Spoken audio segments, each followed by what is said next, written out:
Imagine waking up, grabbing your car keys, and heading out for work, only to find a strange SUV parked in your driveway, blocking you in. Now imagine this wasn't a one-time mistake, but your neighbor doing it again and again, with a smug smile on her face every time you asked her to stop. That's exactly what happened to Marcus, a hardworking man who just wanted peace in his new home, until Karen, the most entitled neighbor on the block, decided his driveway was hers to use. But Marcus wasn't about to let her get away with it. And what he did next? Well, let's just say the entire neighborhood will never forget it. You ever wake up in the morning, step outside your home, and instantly feel your blood pressure rise because of something so disrespectful that it ruins your whole day? That was exactly the situation Marcus found himself in. Marcus had recently moved into what he thought would be his dream neighborhood, a quiet, peaceful suburban area where people minded their own business and respected each other's space. After years of working long hours and saving every penny, he finally bought himself a house with a big driveway, thinking he could finally enjoy some peace. But peace was the last thing he got. On his second week in the neighborhood, Marcus walked out the front door, coffee in one hand and his car keys in the other, ready to head to work. But the moment his eyes hit the driveway, his calm morning shattered. There it was, a shiny white SUV parked right across his driveway, blocking his car completely. At first, Marcus froze, thinking maybe it was a mistake. Maybe a delivery driver pulled up and would leave in a moment. Or perhaps a guest visiting another neighbor had parked there accidentally. But then, his gaze shifted, and that's when he saw her. Karen, his next-door neighbor. She stood in her yard watering her plants, dressed in a bright pink robe, acting like nothing was out of the ordinary. The sight of her calmly humming to herself while her car sat boldly in his driveway made Marcus's jaw tighten. He walked over politely, still hoping for a reasonable explanation. "Excuse me," Marcus called out, trying to keep his voice calm. "Is this your car?" Karen turned slowly, glanced at him, and gave a little smirk. "Oh yeah, that's mine," she said casually, as if she had just borrowed a cup of sugar. "I'll move it when I'm done." No apology, no urgency, no respect, just a dismissive tone, as though Marcus was the one inconveniencing her. For a moment, Marcus was stunned. Who did that? Who just parked in someone else's driveway without even asking? He wanted to say more, but he bit his tongue. He didn't want to start a fight in his first month in the neighborhood. So, he took a deep breath, waited for her to move the SUV, and went on with his day. But little did Marcus know, this wasn't a one-time mistake. Over the next few days, the same thing happened again. Each time, Karen acted as if it was no big deal. She'd wave him off, roll her eyes, or mumble something about just needing a spot for a minute. It became painfully clear Karen didn't see his driveway as his property. She saw it as hers whenever she wanted it. Marcus tried to stay calm, but deep down, frustration started boiling. He hadn't moved here for conflict, but Karen was pushing his patience. What Marcus didn't realize at that moment was that this small problem was about to snowball into a full-blown neighborhood battle, one that would put him at odds with the most entitled neighbor he had ever met. At first, Marcus tried to convince himself that maybe this situation would blow over. Maybe if he stayed calm and patient, Karen would eventually realize how wrong she was and stop parking in his driveway. But weeks passed, and instead of things getting better, they got worse. Almost every other day, Marcus would walk outside to find that same white SUV blocking his driveway again.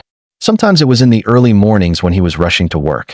Other times, she would leave it overnight, forcing him to park on the street like he was a guest in his own home. The constant disrespect was eating away at him. Marcus was a quiet, hardworking man who never liked drama. But Karen's arrogance tested him in ways he hadn't expected.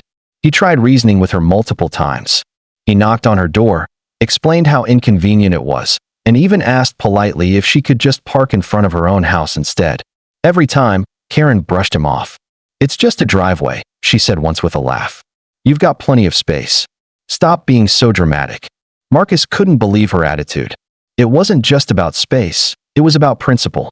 It was about respect. But Karen didn't see it that way. In her mind, Marcus was the problem, not her. Finally, Marcus decided to go through the proper channels. He contacted the HOA, thinking they'd enforce the rules. After all, the neighborhood had strict policies about parking, and homeowners weren't supposed to block each other's driveways under any circumstance. But when he filed the complaint, nothing happened. Weeks went by, and the HOA ignored him completely. That's when Marcus learned the ugly truth. Karen was on the HOA board. Suddenly, it all made sense. She thought she was untouchable. She believed the rules didn't apply to her. By now, Marcus's patience had completely run out. One morning, he woke up late, already rushing to get to work. He grabbed his bag, locked the front door, and walked outside, only to see Karen's SUV parked across his driveway yet again. That was it. He wasn't going to ask her politely anymore. He wasn't going to wait around for the HOA to grow a backbone. He pulled out his phone and called a tow truck. Minutes later, the loud rumble of the truck echoed down the street. Neighbors peeked through their blinds, curious about the commotion. When the driver began hooking up Karen's SUV, she came storming out of her house in a fury. "You can't do that," she screamed. "That's my car." Marcus stayed calm. "Then stop parking in my driveway," he said firmly. Karen's face turned red as she argued, but it was no use. The driver finished the job and hauled the SUV away, while Karen stood there fuming. For the first time, Marcus had drawn a line, and the entire neighborhood had witnessed it. But the story didn't end there. 2 weeks later, as if nothing had happened, Karen's SUV showed up in his driveway once again. Marcus almost laughed this time. He didn't even bother knocking on her door. He simply picked up his phone, called the tow company again, and leaned against his porch as history repeated itself. The second tow wasn't just a win, it was a statement. Karen had been warned, yet she ignored it. Now, the whole neighborhood knew that Marcus wasn't someone to be pushed around. And for Karen, the embarrassment had only just begun. After that second tow, the entire neighborhood started buzzing. Word spread quickly, and Marcus became the talk of the block. Not because he was causing trouble, but because he finally did what everyone else had secretly wanted to do for years. Karen had been a thorn in everyone's side, and Marcus was the first person brave enough to stand up to her. At first, Karen tried to spin the story in her favor. She stomped around the neighborhood, knocking on doors, telling anyone who would listen that Marcus was being petty and vindictive. But the more she complained, the more her neighbors rolled their eyes. Everyone knew the truth. They had all seen her park in his driveway. They had all witnessed her arrogance. And now, thanks to Marcus, they realized she wasn't invincible. It didn't take long for other neighbors to step forward. Some filed their own complaints about Karen, things they had been holding back out of fear. One family complained about how she constantly blocked the sidewalk with her trash cans. Another neighbor mentioned how she once yelled at their kids for playing too close to her yard. One by one, her list of enemies grew, and for once, the HOA could no longer protect her. Karen's reputation crumbled. Being towed twice embarrassed her deeply, but what truly broke her was losing the false sense of power she had enjoyed for so long. The more people spoke out, the less control she had. Eventually, the HOA board, her own circle of influence, turned its back on her. They couldn't defend someone who had become such a public nuisance. Meanwhile, Marcus's life took a turn for the better. For the first time since moving in, he felt real peace. He could pull into his driveway without stress. He could leave for work without worrying about being trapped. And best of all, he had earned the respect of his neighbors. People waved at him more often, stopped to chat, and even thanked him quietly for doing what they hadn't had the courage to do themselves. Marcus didn't gloat, and he didn't brag. He wasn't looking for recognition. All he wanted was fairness and respect. But his actions carried a bigger message, that standing up for yourself isn't about being aggressive. It's about showing people that boundaries matter. As for Karen, she eventually stopped parking in Marcus's driveway. She kept her distance, avoided eye contact, and slowly faded from the spotlight she had once dominated. And in the end, Marcus proved something powerful. No matter how entitled someone thinks they are, consequences always catch up with them. If you enjoyed this story, don't forget to hit that like button and subscribe for more real lifestyle drama. Stay tuned for the next big story, only on HD Stories. You won't believe what happened when a heartless HOA president demanded the death penalty for my disabled son, just because his wheelchair rolled a few inches past our sidewalk. This story will leave you shocked, angry, and inspired all at once. And before we dive in, tell me in the comments, where in the world are you watching this video from? I'd love to see how far this story reaches.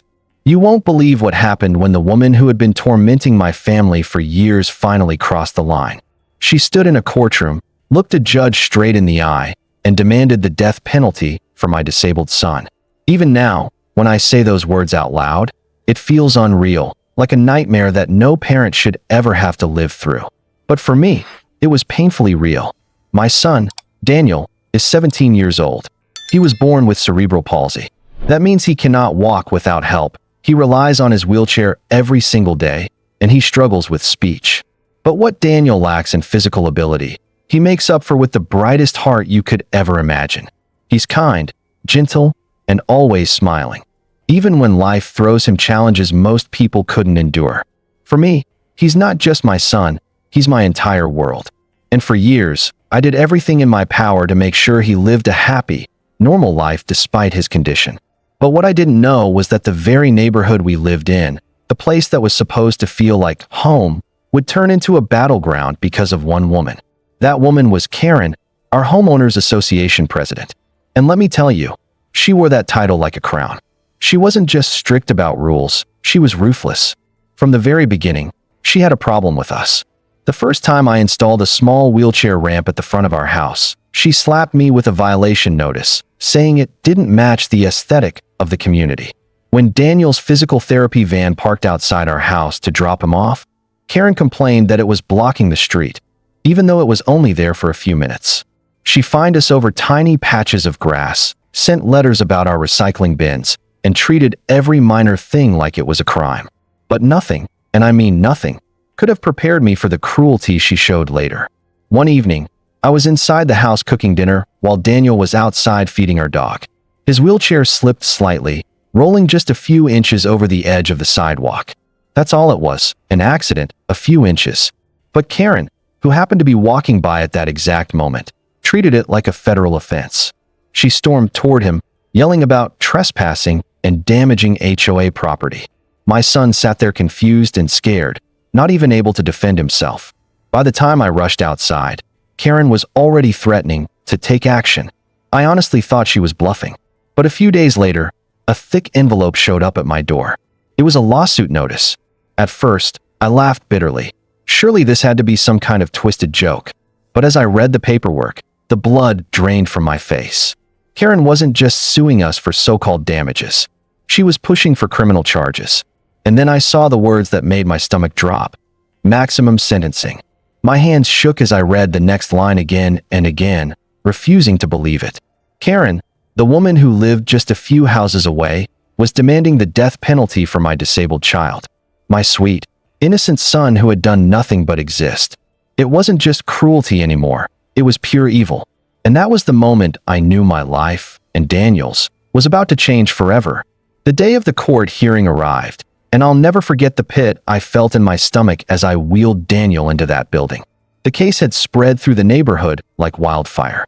Some people came to watch out of curiosity, others because they wanted to see if Karen would finally be put in her place. The courtroom was packed, and the air buzzed with tension. On one side sat Karen, dressed in a sharp red blazer, her hair perfectly styled, lips curled into a smug little smirk. On the other side sat me and Daniel, my heart racing, my son clutching the armrest of his wheelchair, looking smaller than ever in that huge, intimidating room. When the judge entered, everyone stood. Karen wasted no time. The moment she was allowed to speak, she practically leapt to her feet. She pointed at my son as though he were some kind of criminal and began to deliver a speech so venomous it made my blood boil. "Your Honor," she declared, her voice echoing through the silent room. "This boy is a constant disturbance to our community. His wheelchair ramp violates HOA design standards. His medical transport van blocks traffic.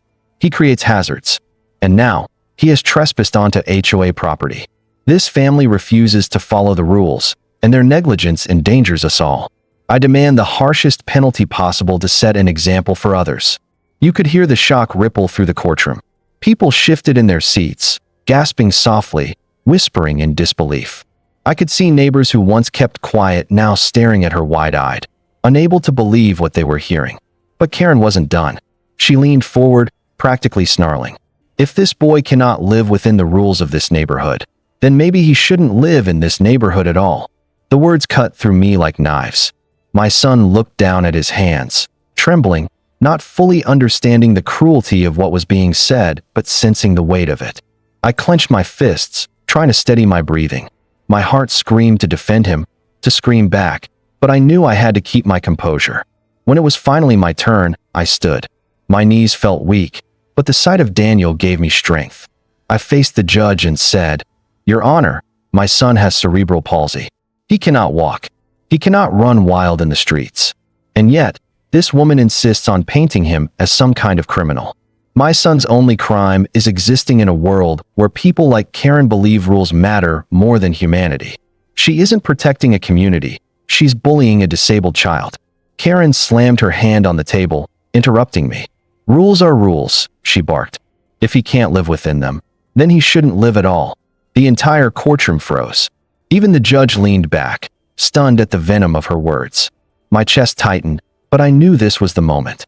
The mask had slipped, and everyone had seen her for what she really was. What Karen didn't know, though, was that I wasn't just a parent begging for mercy.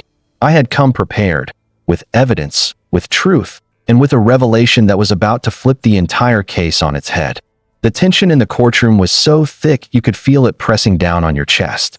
Karen's words still hung in the air like poison. He shouldn't live at all. My son sat silently, staring down, too innocent to understand the hate that had just been spewed at him. I knew this was my moment. I took a slow breath, stood tall, and faced the judge. "Your Honor," I began, my voice steady now. "Before this court makes any decision, there is something you need to know. I am not just a parent defending his son today.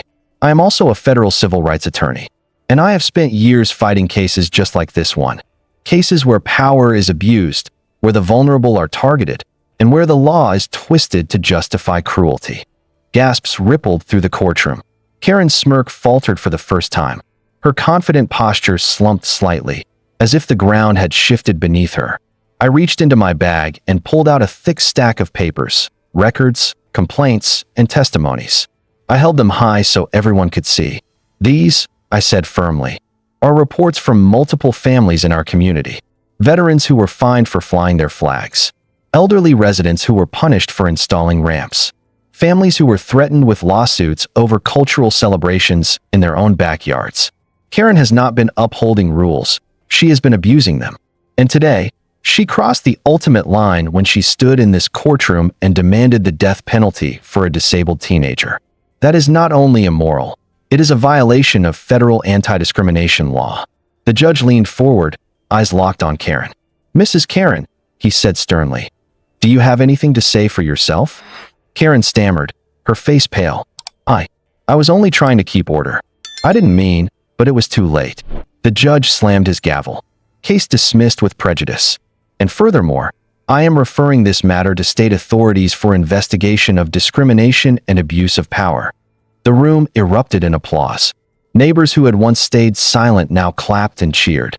Daniel looked up at me with a shy smile, sensing victory even if he didn't understand all the details. As we left the courtroom, I leaned down and whispered to him, "You didn't just win today, son. You showed the world that no bully, no matter how powerful, can silence the truth." Karen was stripped of her position, and for the first time in years, our neighborhood felt free. Justice had finally been served. If you enjoyed this story, don't forget to like and subscribe for more. You're watching HD Stories, where every story brings truth to light. Imagine working your whole life to build your dream farm. Acres of peaceful land, crops you've grown with your own hands, and the quiet life you've earned. But one day, you wake up to find a group of nosy HOA members, led by a woman who thinks she owns the world, standing in front of your only road, with bulldozers and private property signs. No warning, no permission, just pure arrogance. But what they didn't know was that I wasn't the kind of man to roll over. Because when they blocked my road, I built something they never saw coming. A secret tunnel that would expose everything they were hiding. Before we dive in, comment which country you're watching from. I bought my farm 10 years ago, looking for peace, purpose, and a fresh start away from the chaos of city life. It was a beautiful piece of land, 40 acres of rolling green hills, a small pond glistening at the edge, and a narrow gravel road that connected my property to the main highway. That road was more than just dirt and stone. It was my lifeline. Every morning, delivery trucks used it to bring supplies, and every evening, I drove down it after long days in the fields. Life was simple and good. until a new face showed up across the fence line. Her name was Karen Morris, and from the moment she moved into the neighboring gated community, trouble followed. Karen was the kind of person who believed titles made her powerful. As the new HOA president, she acted like the whole world should bow to her rules. She loved control over lawns, mailboxes, even the color of people's front doors. But she didn't stop there. She wanted to expand her little empire, and unfortunately, my farm sat right beside her next target. Her house faced the only road leading to my land, and she hated seeing trucks drive by, kicking up a bit of dust. To her, that wasn't just inconvenient, it was unacceptable. One morning, I got up before sunrise to start my usual routine. But when I pulled my truck around the bend, I slammed on the brakes. A massive steel gate stood across the road, freshly welded shut. On it, a shiny sign read, "Private property, HOA access only." My heart sank. I thought maybe there was a mistake, so I drove over to ask what was going on. There she was, Karen, standing like a queen in her robe and sunglasses, sipping coffee as if she owned the whole countryside. "This road's now restricted," she said coolly. "It crosses HOA land. From now on, no unauthorized vehicles." I tried to stay calm. "Karen, that's my only way in and out. My deed includes legal access through this road. You can't just block it." She smirked. "Then you should have read the fine print before moving next to us." And with that, she turned and walked away. I spent the next few days calling the county office, hoping someone would fix this insanity. But the more I pushed, the more I realized something darker was happening. The HOA had filed a petition to reclassify the road as private property. Somehow, it was already halfway approved. It didn't take long to connect the dots. Karen had friends in the zoning department, and someone was getting paid off to erase my right of access. I tried finding another route, but the only path behind my barn was rough and washed out every time it rained. Trucks got stuck, produce spoiled, and I started losing money fast. That was exactly what they wanted. Karen and her developer friends had already offered to buy my farm at a laughable price for some luxury resort project they were planning. They thought I'd give up under pressure, but they underestimated me. If they wanted to play dirty, I was ready to dig deeper, literally. Late at night, under the glow of a single lantern, I started working on a hidden tunnel beneath my land. At first, it was just a way to move supplies out without crossing their gate, but as I dug, I realized this tunnel could serve a greater purpose. I began placing small cameras, recording what went on near the blocked road and at the HOA offices. Piece by piece, the truth surfaced: fake documents, forged signatures, and illegal land deals tied directly to Karen's name. By the time I finished the tunnel, I wasn't just reclaiming my freedom of access. I was sitting on evidence that could bring down her whole empire. And deep down, I knew it was only a matter of time before I exposed her corruption to the world. The moment I'd been waiting for arrived faster than I expected. The HOA sent out notices for an emergency special meeting to discuss what they called illegal activities near community boundaries. I didn't need a crystal ball to know exactly who they were talking about. I cleaned the dirt off my boots, put on my old flannel shirt, and drove to the community hall where the meeting was held. As I stepped inside, dozens of residents were already seated, murmuring among themselves. At the front stood Karen Morris, her hair perfectly styled, her lips curved in that familiar smirk of superiority. She adjusted the microphone and greeted everyone like a politician about to deliver a campaign speech. "Thank you all for coming," she began, her voice dripping with fake concern. "It has come to our attention that one of our neighboring landowners," she paused dramatically and looked straight at me, "has been conducting unauthorized construction and sneaking vehicles through restricted areas. This behavior violates community standards and could endanger all of us." A few people turned in their seats, staring. I could feel their judgment, their whispers floating through the room. But I just leaned back, calm as a summer breeze. Karen continued, "This farmer has chosen to disregard our authority and has built what we suspect to be an illegal passage. The board will take legal action immediately unless he stops his trespassing." When she finished, I slowly stood up. "You're right, Karen," I said, my voice steady but loud enough to fill the hall. "I have been using another route. But since you're so concerned, maybe I should show you exactly where it leads." Her confident expression flickered for the first time. The room quieted down. I walked to the front, pulled a flash drive from my pocket, and plugged it into the projector. My laptop screen appeared on the wall, and within seconds, a live video feed started playing. Gasps rippled through the audience.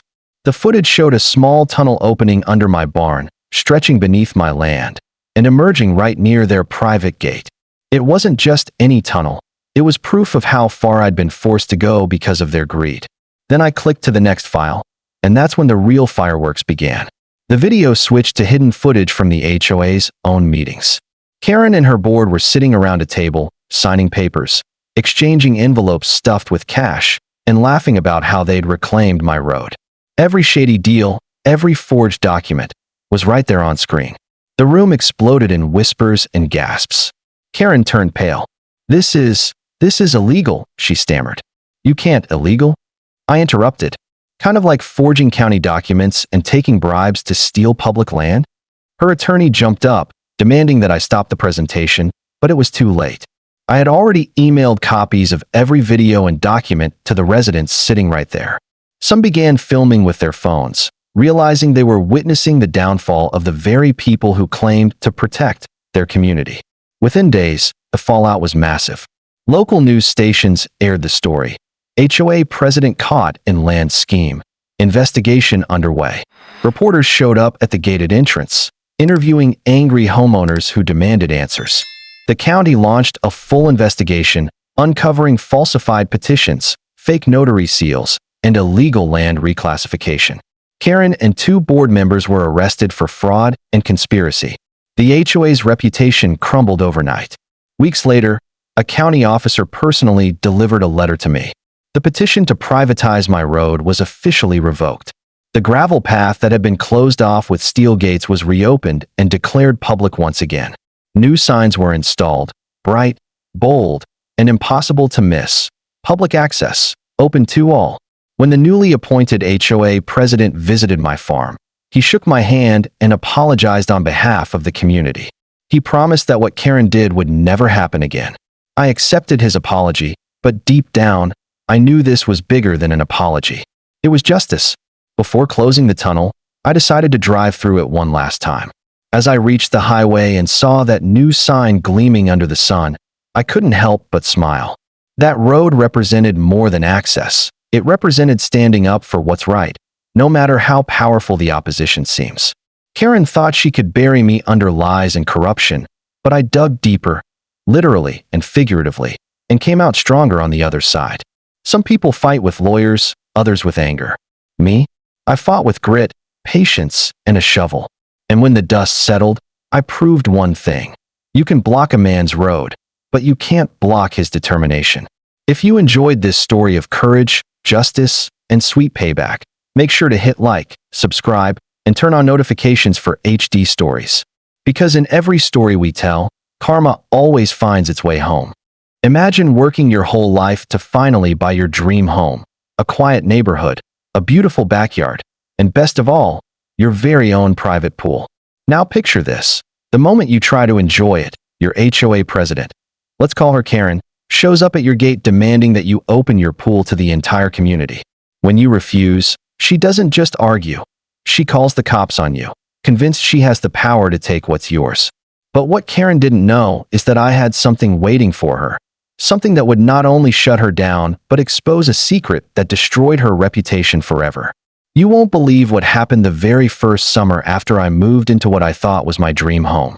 I had worked for years to save enough money to buy a place where my family and I could finally relax and enjoy life. The house was perfect, tucked into a quiet cul-de-sac, surrounded by well-kept lawns, and filled with neighbors who, at first glance, seemed friendly enough. But what really sealed the deal for me wasn't just the house, it was the backyard. For the first time in my life, I had my very own swimming pool. To me, that pool wasn't just concrete and water. It was the reward for years of hard work, long nights, and sacrifices. I pictured my kids growing up there, birthday parties in the summer, late-night swims under the stars. It felt like a little slice of paradise. But paradise has a funny way of drawing storms. And in my case, that storm came in the form of one woman, Karen, the HOA president. Now, let me tell you something about Karen. She wasn't just a neighbor. She was the self-appointed queen of the community. She strutted around the neighborhood like every home, every mailbox, and every blade of grass belonged to her. If she didn't approve of something, she made sure everyone heard about it. Rules, regulations, and her personal opinions were her weapons of choice, and she loved nothing more than using them to control people. At first, it was small things. Karen complained that my lawn wasn't cut short enough, even though it looked perfectly fine. Then she told me my driveway had the wrong kind of car, as if my choice of vehicle was somehow lowering property values. She even criticized the color of my patio chairs, claiming they clashed with the neighborhood aesthetic. Honestly, I brushed it off. I figured she was just one of those people who needed a hobby, someone who got bored and turned nitpicking into a full-time job. My plan was simple: stay polite, ignore the nonsense, and hopefully she'd leave me alone. But I was wrong. One Saturday afternoon, when the sun was blazing and my kids and I were having the time of our lives in the pool, Karen marched straight up to my backyard gate. She stood there with her arms folded, her eyes hidden behind oversized sunglasses, and the look on her face was nothing short of authority and entitlement rolled into one. "Excuse me," she barked, her voice sharp enough to cut through the laughter coming from the pool. "The HOA board has decided that your pool must be open to the community. We all pay fees, and it's unfair that you're the only one enjoying it." For a moment, I thought she was joking. Surely no one could be serious about demanding access to a pool I paid for on property I owned. But as I looked at her, I realized she meant every single word. I stepped out of the water, grabbed a towel, and stared at her, completely dumbfounded. "That's my private pool, on my private property," I said firmly. "The HOA has no right to that." Her lips curled into a smug grin, like she had been waiting for me to challenge her. "We'll see about that," she snapped, before storming off down the street, muttering about rules, fairness, and how selfish I was for keeping the pool to myself. That was the moment I realized something important. This wasn't over. Karen wasn't just going to walk away. She was going to escalate. And deep down, I knew the real battle for my home, my peace, and my pool had only just begun. A week after that confrontation at my gate, I should have known Karen wasn't going to let it go. People like her don't back down, they double down. And sure enough, one sunny afternoon, while I was floating in the pool and enjoying some peace, I heard loud voices coming from out front. At first, I thought maybe there was some neighborhood event or block party I hadn't been told about. But when I stepped out to check, my stomach sank. There she was, Karen, in all her glory, standing at the edge of my driveway with a handful of neighbors gathered around her like she was leading some kind of rally. She was talking loudly, her hands gesturing wildly, and every pair of eyes was focused on me as I approached. It didn't take long to realize what was going on. Karen had actually convinced some of my neighbors that my pool wasn't just mine, it was a community asset that everyone had the right to use. She turned to me with that smug look I was already starting to hate. "Open the gate," she demanded, her voice echoing across the street. "You're part of this HOA. You don't get to hoard amenities for yourself. We all pay fees, and we're all entitled to enjoy that pool." I couldn't believe what I was hearing. This wasn't just an annoyance anymore. This was a direct attempt to take away something I had worked hard for. I stood my ground and tried to keep calm, even though my blood was boiling. "This pool," I said firmly, "is on my property. It is not part of the HOA. If anyone tries to trespass, I'll call the cops myself." Karen's face turned bright red. For a moment, I thought she might actually explode. Instead, she pulled out her phone, stared right at me, and said, "Fine. If you won't share, I'll call the cops on you." And right there, in front of everyone, she dialed 911. She put on this fake sweet tone, telling the dispatcher that I was breaking community rules and endangering neighbors by refusing them access. You could practically hear the crowd behind her murmuring, half excited to see a showdown, half nervous about what would happen next. 15 minutes later, 2 police cruisers pulled up. The officers stepped out, calm and professional, and the first thing I noticed was the little smirk of satisfaction on Karen's face. She really believed this was the moment she was going to put me in my place. "Officers," she said, sugar dripping from her voice. "This man is refusing to allow community access to his pool. He's in violation of HOA policy and making life unfair for everyone here." The officers turned to me, waiting for an explanation. Without hesitation, I walked inside, grabbed my paperwork, and handed it to them. It was the deed to my property, with a clear, highlighted section showing the pool was private residential property and had absolutely no connection to HOA amenities. The officers took their time looking over the documents. Then, one of them turned back to Karen and shook his head. "Ma'am, this pool is his private property. The HOA has no authority over it. Rules don't override property law." Karen's jaw literally dropped. But the HOA rules," she stammered, trying to argue. The officer cut her off sharply. "If you or anyone else tries to enter this pool without permission, you could be charged with trespassing." The neighbors who had gathered started to shuffle away, clearly embarrassed that they had followed her lead. A couple even glanced at me with apologetic looks before heading back to their homes. But Karen? She just stood there, glaring at me, her face a mix of rage and humiliation. And in that moment, I realized something important. I had won this battle, but Karen wasn't done fighting. People like her don't just walk away. She was going to find another way to come after me. And the truth was, the real storm was only beginning. After the police incident, most people would have backed off, but not Karen. If anything, being embarrassed in front of the entire neighborhood only fueled her obsession. Over the next few weeks, she launched a petty war against me. I found fake violation notices stuffed into my mailbox. She'd leave handwritten notes taped to my door, warning me about supposed infractions that didn't even exist. And on more than one occasion, she showed up uninvited, insisting we negotiate some kind of arrangement where I allowed limited pool access. At first, I ignored her antics. But then I remembered something. When I bought my home, I had requested copies of all HOA documents for review. So, one night, I pulled out the thick folder and started reading through it carefully. That's when I stumbled across something Karen clearly never wanted anyone to notice. There were large gaps in the financial records.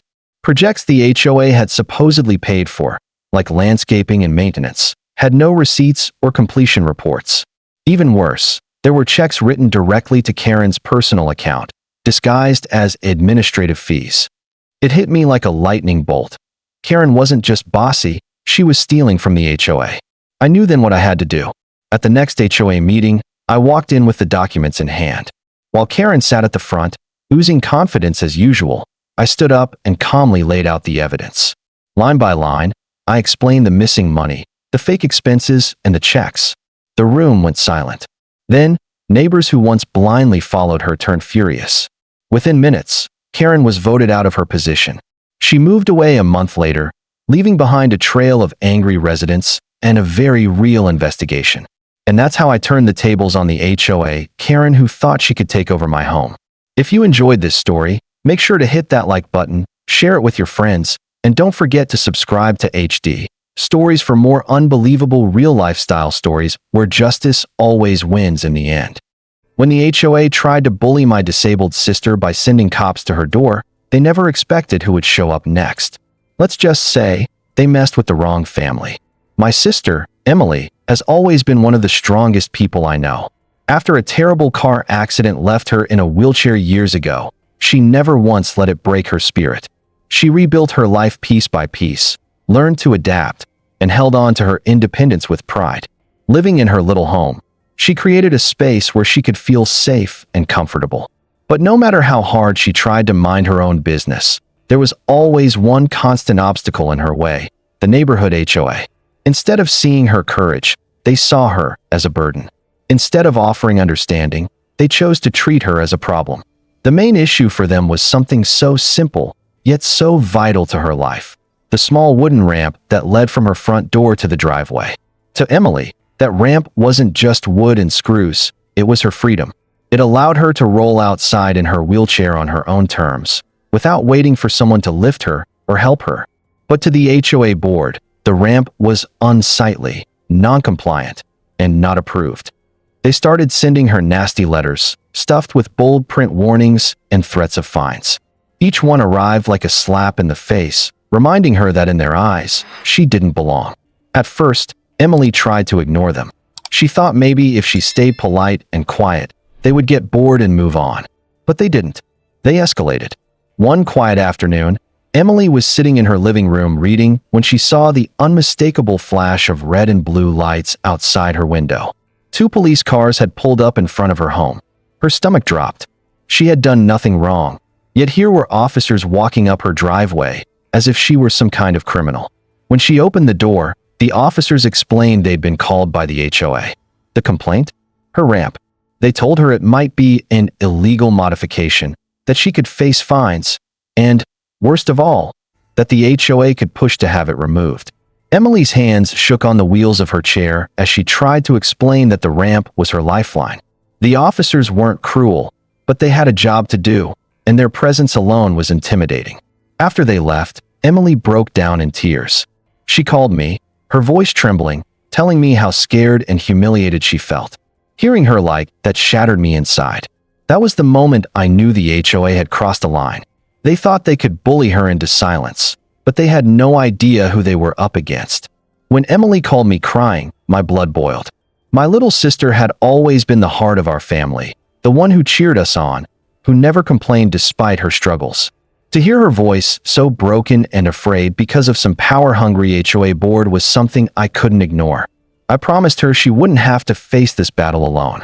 What the HOA didn't know was that Emily had more than just me in her corner. She had Jake and Ryan, our twin brothers, who had just come home after serving overseas as Navy SEALs. Jake and Ryan were the kind of men who lived and breathed discipline, courage, and loyalty. They had faced enemies far more dangerous than a petty neighborhood board, but one thing they couldn't stand was seeing their sister in pain. When I called and told them what had happened, I didn't even have to finish the story. Ryan's voice on the other end was calm but sharp. "We'll be there tonight." And Jake added, "Don't worry. They won't push her around again." That evening, as the sun dipped low and the streets grew quiet, a heavy black truck pulled into Emily's driveway. The sound of the engine alone seemed to announce that things were about to change. Emily looked out her window, and for the first time in days, a smile spread across her face. Watching Jake and Ryan step out, tall, broad-shouldered, and wearing the unmistakable confidence of soldiers who had seen it all, made her feel safe again. They didn't storm in with anger. Instead, they hugged Emily, reassured her, and then got straight to work. Jake crouched by the ramp, inspecting it with a sharp eye. He ran his hand along the wood and said firmly, "This is solid, safe, and completely within your rights." "They're bluffing." Ryan, standing with his arms crossed, nodded. "The Americans with Disabilities Act protects this. If they want to fight, they'll have to fight the law and us." Emily's tears turned into relief. For the first time, she didn't feel like she was fighting this battle alone. With her brothers standing tall beside her, she knew she had a shield no HOA could penetrate. Word traveled quickly through the neighborhood. Neighbors peeked from behind their curtains, whispering about the intimidating men now staying at Emily's house. The same HOA board members who had arrogantly sent police to her door suddenly seemed quieter, less bold. They hadn't expected resistance, let alone from two decorated Navy SEALs who weren't the type to back down. That night, sitting together in her living room, Jake promised Emily that from now on, no one would dare threaten her again. Ryan simply said, "Tomorrow, we're going to make this right." Emily went to bed that night with her brothers in the next room, and for the first time in weeks, she slept peacefully. The HOA thought they had scared her into submission, but what they really did was awaken a force they couldn't control, a family united and ready to fight back. The very next week, the HOA scheduled one of their regular board meetings. Normally, those meetings were quiet affairs, attended only by a few residents who never dared to speak up. But this time, things were different. This time, Emily wasn't walking in alone. She rolled into that room with Jake on one side and Ryan on the other, their presence impossible to ignore. The room fell silent the second they entered. You could almost feel the shift in the air, the kind of tension that makes everyone sit up straighter and choose their words more carefully. The board members, who had been so quick to call the cops on Emily, suddenly didn't look so confident. Their smirks were gone, replaced with nervous glances. Jake wasted no time. He placed a folder full of documents on the table and leaned forward, his voice calm but firm. "This ramp is not only legal, it's protected under federal law. The Americans with Disabilities Act gives Emily every right to have it. By harassing her, you're not only breaking your own bylaws, you're violating her civil rights." Ryan stood tall behind Emily, his arms folded, his sharp gaze fixed on every board member who dared to look at him.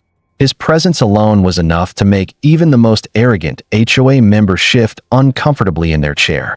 "If you try to touch that ramp again," he said in a low, steady voice, "we'll make sure this goes far beyond this room. The media, lawyers, the courts, you name it. We will not let you bully her." The room was so quiet you could hear the clock ticking on the wall. For once, the HOA had no snappy replies, no threats, no smug comments. They were cornered, and they knew it. One of them tried to mumble something about community standards, but Jake cut him off with a look so sharp it could slice through steel. Community standards don't give you the right to strip a disabled woman of her freedom. Emily, who had been trembling just days before, sat there with her head held high. With her brothers on each side, she wasn't a victim anymore. She was a fighter. And for the first time, the entire neighborhood saw it.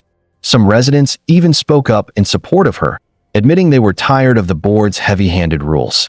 It was clear the tide had turned. By the end of the meeting, the HOA caved.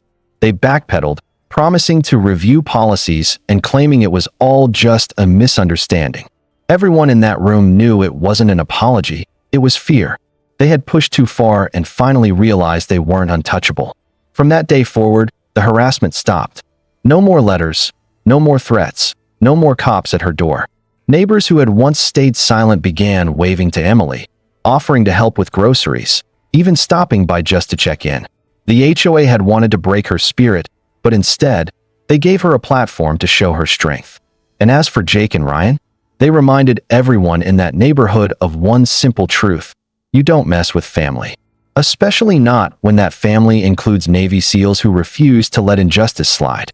Emily's ramp still stands proudly outside her home today, not just as a symbol of her independence, but as proof that no matter how powerful the HOA thought they were, they could never crush the strength of unity, love, and courage. And that's how my sister stood her ground, not through anger or revenge, but with courage, family, and the law on her side. The HOA thought they could push around someone vulnerable, but instead, they ended up facing a force they could never break. Stories like this remind us that justice always finds its way, and no matter how dark things seem, there's always hope. If you enjoyed this story, make sure to like, comment, and share your thoughts below. And don't forget to subscribe to HD Stories for more powerful real lifestyle stories that will keep you inspired and hooked till the very end. Because here on HD Stories, every story is a fight for fairness, and every ending reminds us that hope always wins. What would you do if a group of so-called HOA cops showed up at your door, pulled a gun on your wife, and treated her like she didn't belong in her own home? Most people would freeze in fear, but these men had no idea who they were messing with. Because my wife isn't just any woman. She's a Navy SEAL tactical trainer, and what happened next left the entire neighborhood speechless. Before we dive in, comment which country you're watching from. It started out like any other ordinary afternoon. The sun was shining, the air was still, and the neighborhood felt calm, almost too calm. My wife had just pulled into the driveway after picking up a few groceries. She was balancing 2 bags in her arms, her keys dangling from one hand, when 3 men appeared at the end of the street. At first glance, they looked like some kind of security officers. They had dark uniforms, boots, and shiny badges pinned to their shirts. But something about them felt off. Their uniforms didn't match, their gear looked cheap, and their body language screamed arrogance rather than authority. They weren't walking like protectors of the neighborhood, they were marching in like they owned it. They didn't greet us, didn't smile, didn't even introduce themselves. Instead, the tallest one barked out, "This is private property. You two don't belong here." My wife and I froze for a second, exchanging confused looks. This was our home. We had lived here for years, paid every bill, and knew almost everyone on the block. But before I could even ask what they meant, another man stepped forward, hand hovering over the holster at his side. My stomach tightened. Something about the situation was wrong. These weren't real cops. They weren't HOA officials. They were playing dress-up with dangerous intentions. And then, it escalated. Without warning, one of them yanked out a pistol and aimed it directly at my wife. My chest went cold. My hands went numb. Time slowed to a crawl as I stared at the black barrel pointing at the woman I loved more than anything in the world. My heart was hammering so loud I thought it might burst out of my chest. 1,000 thoughts ran through my head. Was this a robbery, a kidnapping, some sick intimidation tactic? I wanted to jump in front of her, to grab her and pull her inside. But before I could even move, I saw something that stopped me. My wife didn't panic. She didn't cry out. She didn't even look scared. Instead, she stood there with an expression so calm it sent chills down my spine. She tilted her head slightly, her eyes locked on the man holding the gun, and then, without saying a word, she glanced at me. It was a look I'd seen before. A look that said, "Don't move, don't interfere, I've got this under control." The three men had no idea who they were dealing with. To them, she was just another woman carrying groceries. But in reality, my wife was a Navy SEAL tactical trainer. She had spent years teaching some of the toughest men in the military how to survive under pressure, how to fight in close quarters, and how to disarm an opponent before they even knew what happened. She had trained soldiers who had faced combat zones across the world, and now, here she was, facing three wannabe cops who thought a cheap uniform and a gun would scare her. They had no clue that they had just stepped into the worst mistake of their lives. The man with the gun started shouting louder, trying to intimidate her. "Drop the bags. Hands where I can see them." His voice cracked, betraying his nerves. He was trying to act tough, but next to my wife's steady composure, he looked like a child pretending to be a soldier. The other two circled closer, their fake badges glinting in the sunlight, their smirks suggesting they thought they had already won. That's when my wife spoke for the first time. Her voice was calm but firm, the kind of voice that carried weight and demanded respect. "Put the gun down," she said. It wasn't a request. It was an order, delivered with such authority that even I felt the urge to obey. For just a split second, the man hesitated.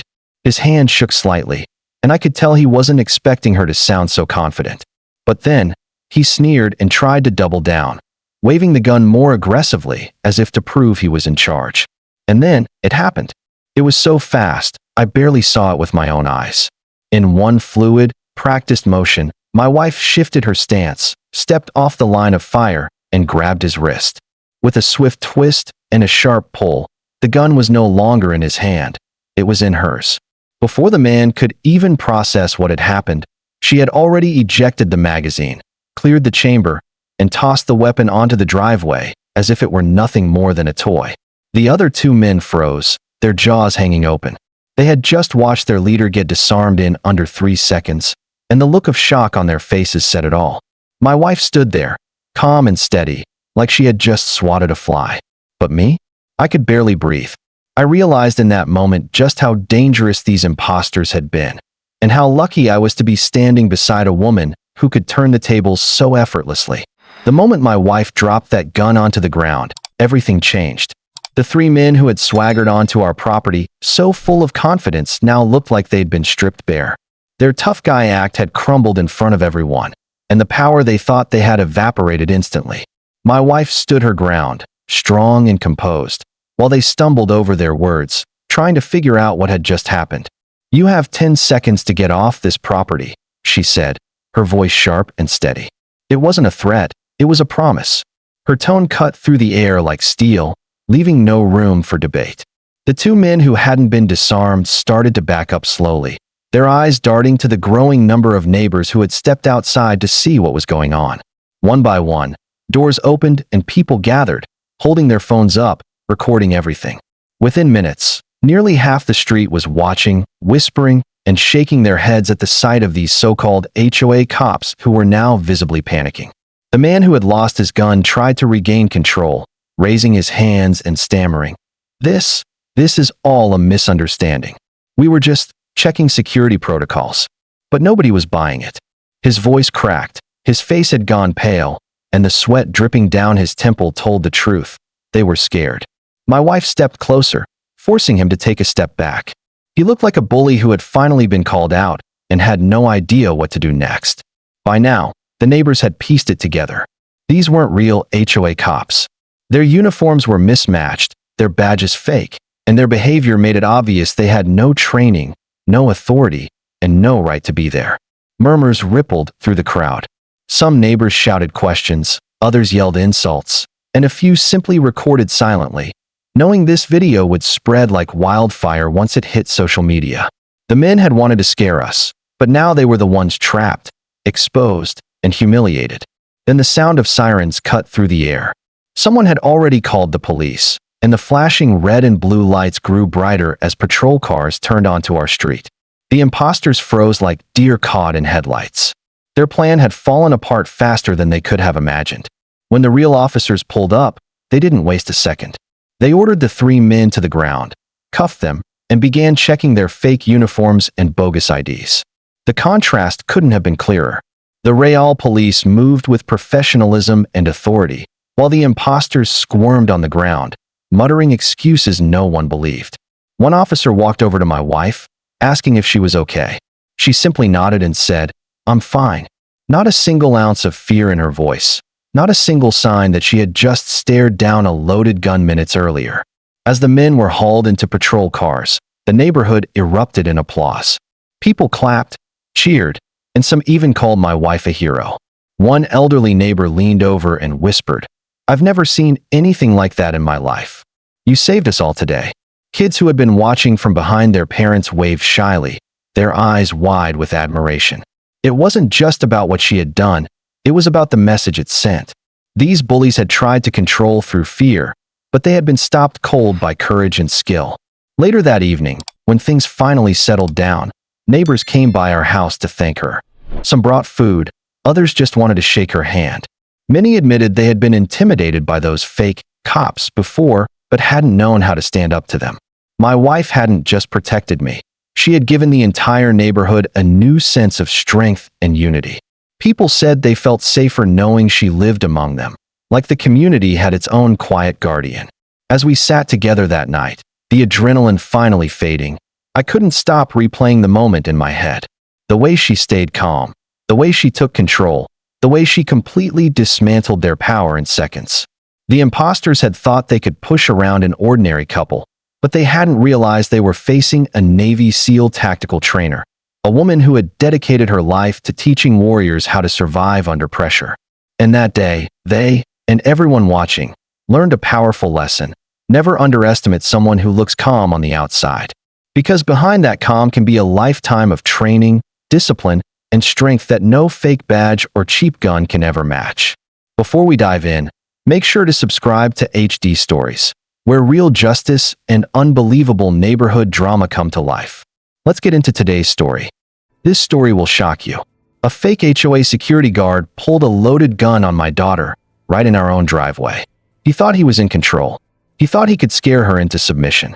What he didn't realize was that my daughter is an FBI tactical commander, trained to deal with threats just like him. And in less than 2 seconds, the entire situation flipped upside down, leaving the neighborhood stunned. You won't believe what happened in my neighborhood. It was one of those peaceful Saturday afternoons where everything feels calm and ordinary. The birds were chirping, the sun was warm, and I was standing on my porch just enjoying the quiet. But in a matter of moments, that calm turned into a nightmare I'll never forget. My daughter had come home to visit me that day. She doesn't get to visit often because of her demanding career, so whenever she does, it feels special. To the neighbors, she looks like any other young woman coming home to see her dad, but what they don't know, and what would soon shock everyone, is that she's not just anyone. My daughter is an FBI tactical commander. She's highly trained, disciplined, and has spent years handling dangerous situations that most people could never imagine. She knows how to read people, how to react under pressure, and how to stay calm when things get out of control. But none of that mattered to the neighbors who only saw her as the daughter who visits sometimes. That afternoon, she parked her car along the curb near my driveway. Nothing unusual. She popped the trunk, grabbed a bag of groceries, and started walking up the path toward the house. I remember smiling, ready to greet her at the door, thinking how nice it was to spend some time together. But apparently, the Homeowners Association had recently been complaining about unfamiliar cars and strangers walking through the neighborhood. Instead of reporting real concerns to proper authorities, some people in the HOA had taken it upon themselves to act like neighborhood enforcers. That decision nearly caused a disaster. Out of nowhere, a man stormed up the street. He was dressed in dark clothing, with what looked like a uniform. A shiny badge was pinned to his chest, and for a moment, you might have thought he was legitimate security. But something about him didn't sit right. His uniform didn't match any local agency I knew. His posture was too aggressive, and strapped to his belt was a holster carrying a gun. He walked fast, his eyes locked on my daughter, and before I could even process what was happening, he started shouting, "Hey, "You don't belong here," he barked, his voice loud enough to echo across the houses. He demanded to know who she was and why she was trespassing in the neighborhood. My daughter froze for only a split second, then answered in her usual calm, controlled tone, "I'm visiting my father. I live here part-time." But he wasn't listening. His face grew red, his voice harsher, his body language more threatening. I felt my stomach twist as I watched him grow angrier by the second. And then it happened, the moment that made my heart nearly stop. He reached for his holster, pulled out his gun, and aimed it directly at her chest. From the porch, I couldn't move. My body locked up as fear washed over me. Seeing a weapon pointed at my daughter on our own property was a nightmare I never thought I'd live through. The so-called HOA security had no idea who he was dealing with, and no idea that his reckless actions were about to change everything. The man's voice was sharp and shaky, but his hand holding the weapon was steady enough to terrify anyone who didn't know how to react. "Put your hands where I can see them," he barked, his tone dripping with authority he didn't actually have. The moment those words came out, my stomach dropped. This wasn't some harmless HOA warning anymore. This was an armed threat unfolding right in front of my home. My daughter's grocery bag slipped from her hands. Apples rolled across the driveway, one of them bouncing all the way to the curb, but she didn't flinch. She didn't scream or panic like most people would have. Instead, she raised her hands slowly, each movement deliberate, her training kicking in without hesitation. Her expression didn't change. No fear, no anger, just calm control. "Sir, you need to lower that weapon. You're making a huge mistake," she said, her voice firm but not confrontational. It was the kind of voice that demanded attention without raising volume. The kind of voice that only comes from someone who's been trained to face life or death moments. But the man wasn't listening. His chest heaved as if he was fueled by pure adrenaline. "I protect this neighborhood. Outsiders don't just get to walk in here," he yelled, his words stumbling into nonsense. He looked like a man who wanted power, who wanted people to fear him, and in that moment, he thought he had it. From the porch, I wanted to shout, to run forward, to do anything, but I couldn't move. Fear froze me where I stood.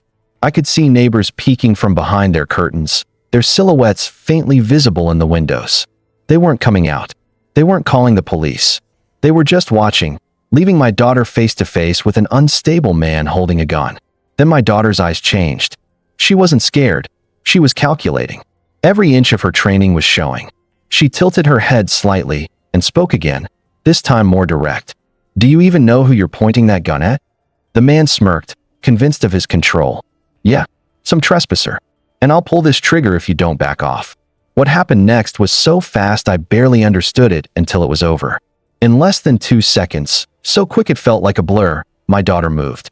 With a swift motion, she sidestepped, grabbed his wrist, and twisted his arm in a way that forced him to drop the gun. It clattered onto the driveway and slid several feet away. At the same time, she kicked his legs out from under him, forcing him face first onto the pavement. The man screamed in pain, his arrogance gone in an instant. My daughter pinned him to the ground with one knee in his back, holding his arm twisted behind him so he couldn't move. Her voice was sharp, commanding, and full of authority. "You just aimed a loaded gun at a federal tactical commander. Do you realize what kind of trouble you're in?" The neighbors' gasps carried through the air. People who had been hiding behind their curtains were now staring wide-eyed through their windows. The same man who moments ago strutted with false power was now on the ground, helpless and terrified. And in that moment, I finally took a breath. My daughter hadn't just defended herself. She had turned the entire situation upside down. The so-called HOA security was no longer in control. My daughter was. And for the first time since the nightmare began, I realized she had been in control all along. Within minutes, the sound of sirens filled the street. Real law enforcement officers arrived, their vehicles flashing red and blue lights that cut through the afternoon calm. The neighborhood that had been frozen in silence suddenly came alive. Doors opened, people stepped outside, and those same neighbors who had stayed hidden behind their curtains now acted as though they had been concerned the whole time. It was almost laughable, the way fear turned to curiosity once the danger was no longer directed at them. The officers quickly secured the weapon that had been tossed aside and moved to restrain the man, who was still pinned beneath my daughter's control. She released him only when they had him handcuffed, stepping back with the same calm composure she had displayed since the confrontation began. Watching her stand there, steady and unshaken, I felt a mixture of relief and awe. She wasn't just my daughter in that moment. She was a protector, someone who had prevented what could have been a tragedy. The truth about the so-called security officer came out quickly. He wasn't licensed. He wasn't contracted by the HOA. In fact, he had no authority whatsoever. He was just another resident, someone bitter, angry, and obsessed with control. He had purchased the badge and uniform online to play a role he had no business playing, but the gun in his hand had been very real. His reckless decision to patrol the neighborhood as a self-appointed enforcer could have cost someone their life. The HOA president tried to speak up, nervously insisting they didn't know he would go that far, and that he was just volunteering to keep the neighborhood safe. But the officers weren't interested in excuses. Allowing an armed vigilante to intimidate neighbors under the guise of authority wasn't just careless. It was dangerous, and now the entire neighborhood was about to face the consequences of letting it slide for so long. As the man was led to the police car, head hanging low, my daughter bent down and calmly picked up the groceries she had dropped earlier. She looked at me, completely unfazed, and said, "Dad, let's get these inside before the ice cream melts." That simple sentence hit me harder than anything else that had happened. Here was someone who had just disarmed an armed threat, and yet, in her mind, the priority was making sure our evening went on as normal. Later, neighbors approached, apologizing for not stepping in sooner. My daughter didn't scold them, but she did leave them with a reminder they wouldn't forget. When you see danger, don't just watch. Don't stay silent. Call for help. Lives depend on it. That night, as I sat replaying everything in my head, one truth stood out clearly. Power doesn't come from waving a gun or pretending to be in charge. Real power comes from discipline, courage, and the ability to stay calm under pressure. And my daughter, the FBI tactical commander, had shown everyone exactly what that looked like. If you enjoyed this story, make sure to like and subscribe for more. Stay tuned here on HD Stories for the next powerful story. They say neighbors can be nosy, but ours took it to a level I never thought possible. Imagine someone from your HOA standing at your front door, demanding that your wife hand over your newborn baby, claiming the community had rights over it. My wife was terrified. She thought she was dealing with just another bossy neighbor. What this woman didn't know was that I wasn't just any ordinary homeowner. I was a Navy SEAL. And when she pushed too far, she learned the hard way what happens when you mess with a soldier's family. When my wife and I brought our newborn home from the hospital, we thought the biggest challenges ahead of us would be midnight feedings, endless diaper changes, and maybe figuring out how to catch some sleep in between. The last thing we imagined was that trouble would come knocking on our door, literally. The very first week we were home, while my wife was still recovering and learning the rhythms of motherhood, the president of our HOA showed up, acting like she had every right in the world to dictate what happened under our roof. She was a middle-aged woman who carried herself with the kind of arrogance that only comes from years of bossing people around. Clipboard tucked under one arm, sunglasses perched too high on her head, and a smug look that screamed, "I own this place." My wife told me later that she barely had time to process what was happening when the woman barked out her reason for being there. Karen, as everyone called her, didn't ask about the baby's health or offer congratulations like any decent human being would. Instead, she immediately launched into something so absurd it didn't even sound real.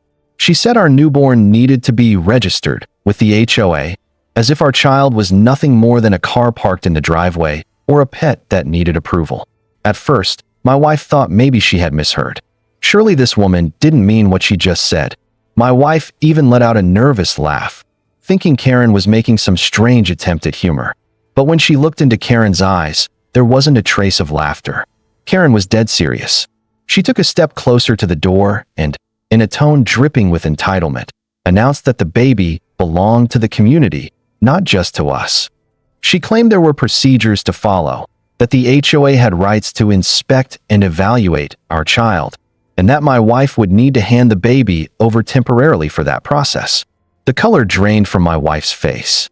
She stood there clutching our tiny infant, her arms instinctively tightening around him as though she needed to shield him from danger.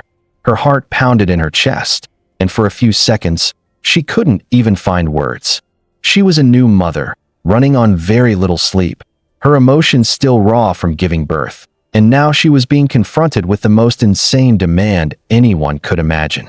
When she didn't respond, Karen raised her voice, repeating her claim with more force.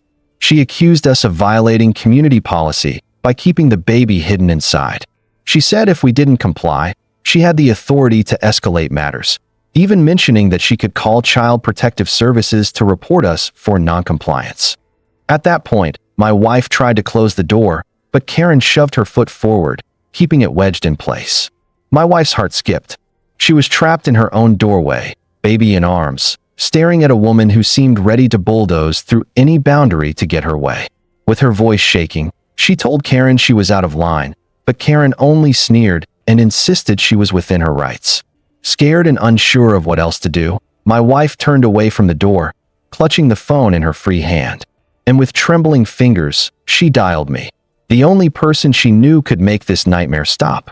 The moment I heard my wife's voice trembling over the phone, my instincts kicked in instantly. She didn't need to say much. Her fear spoke volumes. Something was seriously wrong. I dropped everything, grabbed my keys, and ran out the door faster than I ever thought possible. As a Navy SEAL, I'd been trained to react quickly under pressure, but this wasn't a mission, it was my family. And nothing in the world mattered more. When I pulled into the driveway, I immediately saw her. Karen, still standing there, waving her clipboard like a weapon, pointing at my wife and shouting orders. My wife was frozen, holding our newborn close, her eyes wide with fear and disbelief. The scene looked surreal, almost like a nightmare that someone forgot to wake her from. My blood boiled, but I stayed calm on the outside.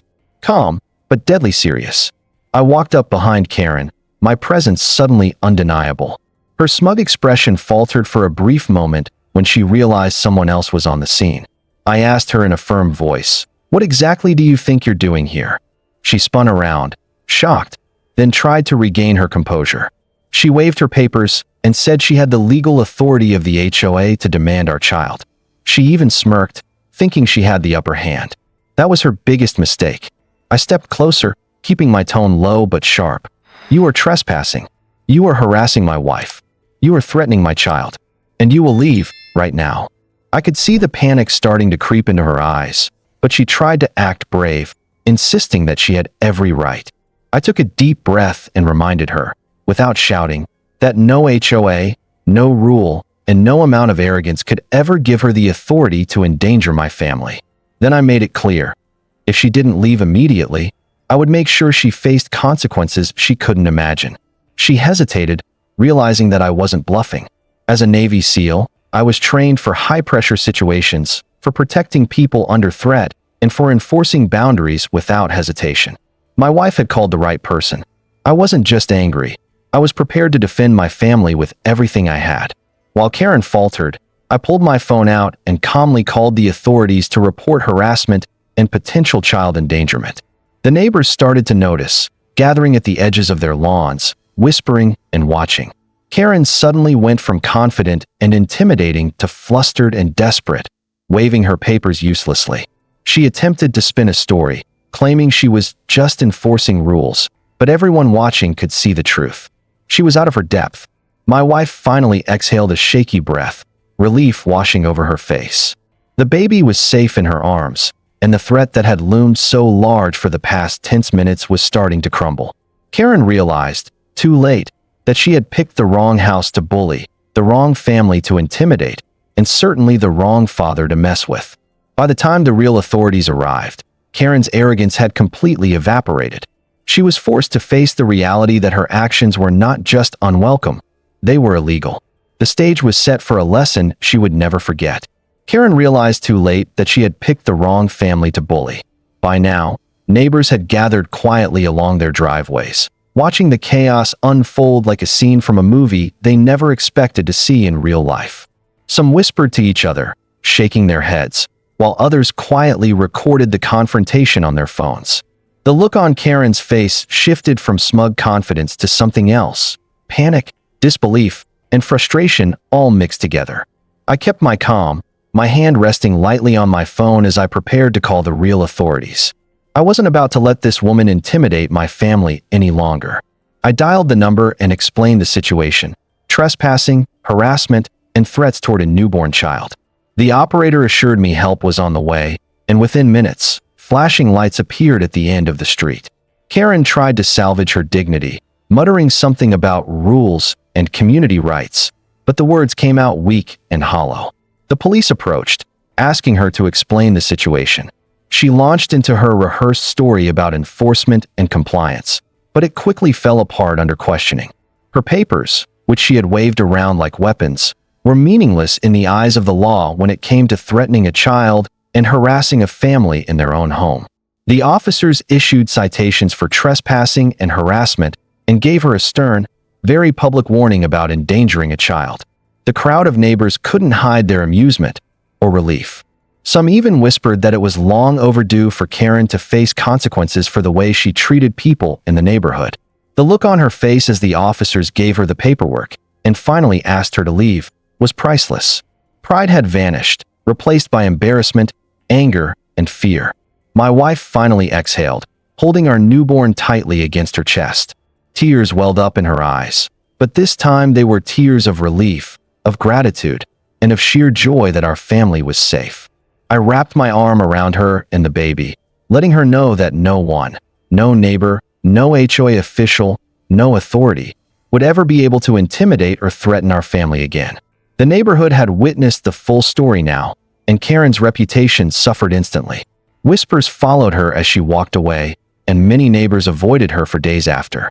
Meanwhile, our home felt like a fortress of safety and love. The event left a lasting impression on everyone involved, proving that standing up for your family isn't just necessary, it's non-negotiable. I looked at my wife and our child, feeling a surge of pride and protection. We had faced something terrifying, something completely unexpected, and come out stronger. And I made a silent vow: nobody touches my family. Not the HOA, not a power-hungry neighbor, not anyone. From that day on, we could enjoy our home and our lives in peace, knowing that sometimes the smallest person or the smallest newborn can reveal the biggest truths about courage, love, and family. If you loved this crazy story, don't forget to like this video and show some support. Hit that subscribe button so you never miss another jaw-dropping story. Stay tuned to HD Stories for more unbelievable real-life drama. They say good fences make good neighbors, but not in my case. When I decided to install a smart lock on my own pool fence, I never expected it would turn into a community scandal. Out of nowhere, Karen's grown son stormed into my backyard, shouting that I was breaking HOA rules. But here's the kicker: he wasn't just complaining. He trespassed, threatened me, and then did something that made my blood boil. He called 911 on me, all because of a lock. He thought he could bully me into backing down, but what he didn't realize was that the truth and the law were on my side. Before we dive in, let me know in the comments where you're watching from right now. I love seeing how far these stories travel. Living in this neighborhood for years, I had grown used to the quirks of the HOA. At first, I thought it would be like any other homeowners association, maybe a little strict about lawn care or mailboxes, but manageable. What I didn't realize was that Karen, the self-proclaimed queen of the community, had taken it upon herself to police every detail of everyone's life. She wasn't on the HOA board officially, but she acted like she was in charge, roaming the streets, peeking over fences, and knocking on doors with complaints that no one asked for. People tolerated her because they didn't want to deal with her constant drama. But I had learned the hard way that avoiding her only made her bolder. Despite her antics, my main concern wasn't Karen. It was my family's safety. My pool had always been a place of joy, especially in the summer, but as my kids got older and more adventurous, I knew I needed better protection. Accidents can happen in a split second, and I wasn't about to take any chances. That's when I decided to install a smart lock on the pool fence. It was a simple solution, sturdy, secure, and easy for me to control from my phone. It gave me peace of mind knowing my children couldn't wander into the pool area without me being there. To me, it was nothing more than a responsible upgrade. The morning after the installation, I was sipping coffee on my patio when I noticed Karen pacing near my property line. Beside her stood her son, a man in his mid-20s who, despite his age, carried himself like a sulky teenager looking for trouble. The two of them stared at the pool fence like it was a crime scene. I watched quietly at first, But then her son raised his voice and pointed directly at the new lock. "You can't do this," he barked. "The HOA rules don't allow locks like that." His tone was sharp, like he expected me to cower under his authority. I set down my mug and walked closer, keeping calm. "This is my property," I explained evenly. "The pool fence is inside my boundary. The HOA doesn't control safety features on private land. This lock is legal and necessary for my family's protection." But instead of listening, he grew louder, his face red with frustration. He jabbed his finger toward the gate, insisting it was community property and that the neighborhood had the right to use the pool. I couldn't help but shake my head at his ridiculous claim. My pool was not shared, had never been shared, and was paid for entirely by me. I reminded him of that fact, but it was like talking to a brick wall. That's when he crossed the line. Without hesitation, he shoved the gate open and stepped into my backyard like he owned it. The audacity stunned me. I raised my voice, warning him clearly. "You are trespassing. Get out of my yard." But he only smirked, his posture cocky, as if the rules didn't apply to him. In that moment, I realized this wasn't just about a lock. It was about control. Karen and her son weren't interested in rules or safety. They wanted power. And I knew this was only the beginning of a much bigger fight. The moment Karen's son stepped into my backyard without permission, I felt a knot tighten in my stomach. It wasn't fear, it was anger mixed with disbelief. Who did this guy think he was, barging into my property like he had every right to be there? I told him again, firmly, that he was trespassing and needed to leave immediately. But instead of backing off, he pulled out his phone and grinned. "Fine," he sneered. "Let's see how the cops feel about your little illegal lock." At first, I thought he was bluffing. But then I heard him actually dialing 911. He raised his voice dramatically, telling the operator that I had locked off a community pool and was denying neighbors access. Karen stood right behind him, nodding along like she was giving him stage directions. It was surreal. Here was a grown man, standing in my yard illegally, lying through his teeth to emergency services, all because I installed a safety lock. I didn't panic. I knew the truth was on my side. But still, my heart raced. I'd heard stories of situations getting twisted, of innocent people being blamed simply because the loudest person told the story first. I wasn't going to let that happen. While he was on the phone, I went inside, grabbed my property deed, the HOA bylaws, and even the receipt for the smart lock. If the police were coming, I wanted every shred of proof in my hands. It didn't take long. Within 10 minutes, a squad car pulled up in front of my house. 2 officers stepped out, serious and alert, scanning the situation. Karen's son rushed forward before they could even get a word in. "Officers," he shouted, his voice full of fake outrage. "This man locked up the community pool and refused to let us in. He's breaking HOA rules and threatening the neighborhood." He pointed at me as though I were some kind of criminal. I waited until he was done spinning his story, then calmly stepped forward with my documents. "Officers," I said, keeping my tone respectful, "this pool is entirely on my private property. The fence is mine. The lock is mine. None of it belongs to the community. And as you can see," I handed them the paperwork, "everything is legal and within my rights." The officers studied the documents carefully. Then they asked the obvious question, "Sir, why are you inside his backyard?" For the first time, Karen's son hesitated. He stammered, trying to twist his words, before finally admitting, "Because the community deserves access." His confidence cracked, and the look on the officers' faces changed instantly. One officer stepped closer to him, his tone sharp. "This is private property. You can't just walk in here without permission. That's trespassing." Karen jumped in, her voice shrill, trying to argue that the pool should be for the community, but the officer cut her off. "Ma'am, it doesn't matter what you think it should be.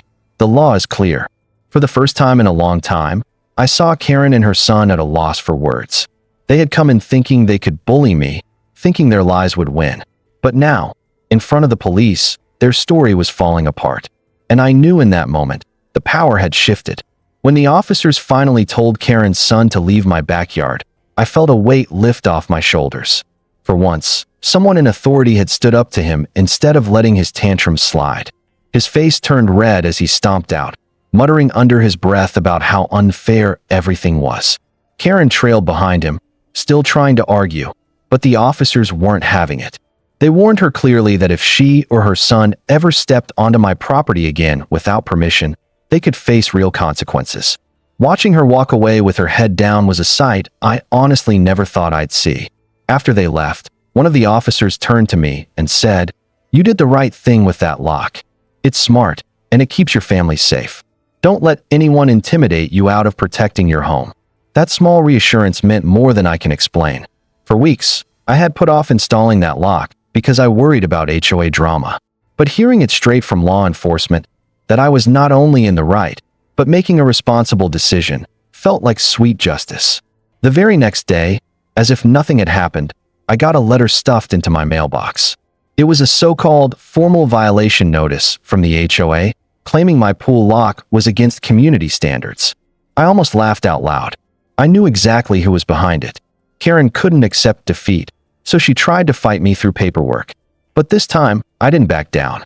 I sent the notice right back along with a copy of the police report, my property deed, and a note that simply said, "Trespass again, and I'll press charges." I never heard back from the HOA about it again. Word spread quickly through the neighborhood. People started whispering about what had happened, and for once, the whispers weren't about me being the difficult neighbor. They were about Karen's son, about how ridiculous he looked, calling 911 on a homeowner for installing a safety lock. Neighbors who had stayed quiet before began approaching me with smirks and little nods, telling me privately that they were glad someone finally stood up to him. It was like the entire community had been waiting for someone to push back against Karen and her family. As for the lock, it stayed right where I put it. Every time I walked past that gate, I felt a sense of pride, not just because it protected my children, but because it symbolized something bigger. It was proof that standing your ground, calmly, legally, and with the facts on your side, could actually win against people who thrive on intimidation. In the end, Karen and her son learned a lesson they won't forget. They learned that my home, my pool, and my family's safety are not theirs to control. They learned that calling the cops doesn't work when the truth isn't on your side. And most importantly, they learned that sometimes, the harder you try to bully someone, the harder it backfires. For me, it was more than just a victory over a nosy neighbor. It was peace of mind, and that was worth every second of the fight. And that's how one simple smart lock exposed the truth about Karen and her son. If you enjoyed this story, don't forget to hit like and subscribe for more real-life battles and victories. This is HD Stories, where every story brings you hope, justice, and a reason to keep watching.